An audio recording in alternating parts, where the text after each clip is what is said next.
Good day, everyone. So let's talk about a ninth house, Stellium.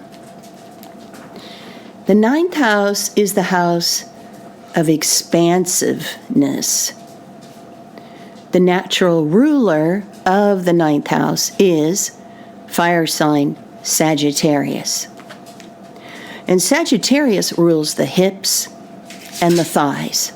So this house is all about running away, running to, running from, running to someone else, escaping, not wanting to deal with things.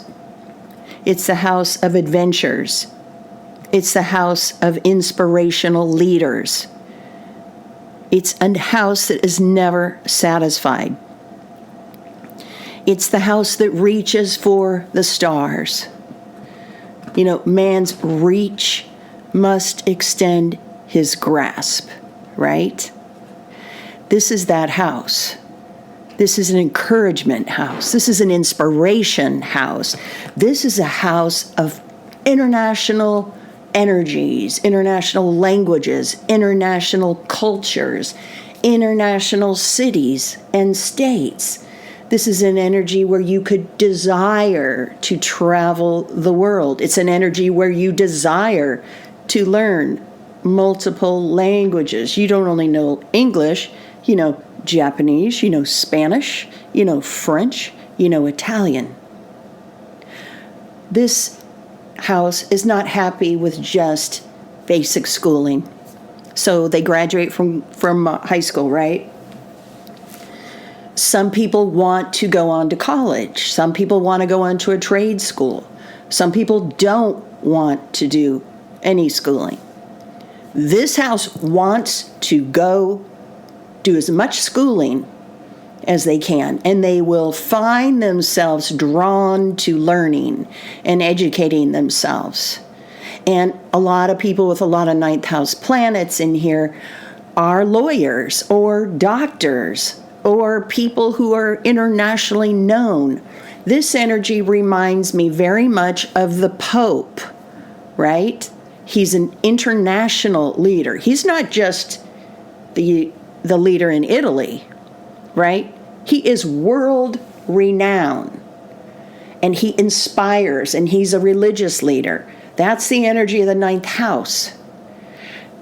In more of a holistic way, you have Deepak Chopra, who is inspiring others through his way of energy, right? He's done a lot to help people and inspire people all over the world. And so it's very philanthropic, it's very inspirational. It's a high achieving house.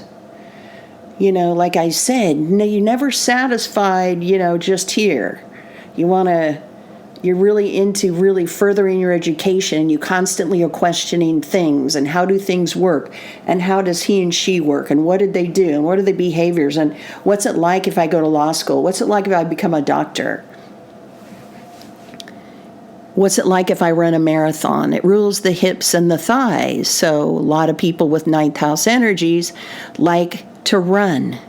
They could do marathons. They could be an international marathon runner, right? You could be into horses or horse racing or just the energy of horses. And nowadays we use horses to heal, and horses are used to inspire people, right? Yes, there's still horse racing, of course, and there's people that like to ride English, some like to ride Western, some like to compete. That's also the energy of the ninth house.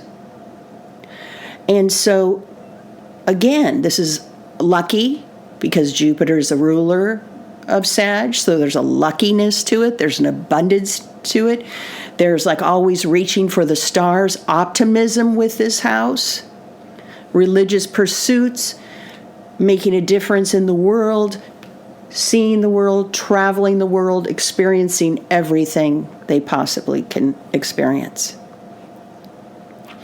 And so I'm going to basically just say these energies of the ninth house: publishing, higher learning, horses, inspiring, religious leaders, reaching for the stars. This energy is with all of you who have planets in this house.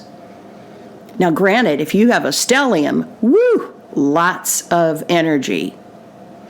Now, if you have your sun in this house, you shine in this way. The moon, you are driven by these ninth house energies. Perhaps you're driven to inspire. Perhaps you're driven to become a lawyer. Mercury in this house, you could be a teacher who teaches law, who teaches medical school, or you could be that lawyer or the teacher yourself. Venus, you love and you like to make your money in a ninth house way. Maybe you like making your money inspiring people on some level. Now, you don't have to be a motivational speaker if you have this placement. You can inspire people just by being out in the world and saying hello to someone in line. You can inspire someone in your family. You can inspire someone on social media. There's a lot here to work with, folks. Those of you that have a stellium in the ninth, there's a lot here. This is an abundant energy. So what if you have Mars in the ninth? Mars is very athletic and it's very sexy and it's how it takes action. And this is the energy of I gotta go run the marathon. I've got to go travel the world. And I'm very drawn to people that are not from where I am. I find people out of the United States much more attractive. I just do. I'm just drawn to them. Or I'm drawn to people who are very much into running marathons, or bicyclists, or anybody using their hips and thighs. And that can cover a huge spectrum of athleticism, right? Or exercise. And so look at what planets are there in your stellium. And each one is expressing its energy differently, but then combined. So you look at each one separately, and then you combine the energies, and you form the meaning, you form the story, because at the end of the day, it's your chart. How are you going to play this big, expansive house? Only you know. So be aware if you have a stellium in the ninth. Let some time go by, and, when you get to be maybe in your 50s and you're still into your astrology chart, take a look at that and go, was I drawn to international things? Did I inspire people? Am I a doctor? Am I a lawyer? Am I a public figure that is inspiring? Am I a motivational speaker? Look at that energy. I'll talk to you soon. Bye.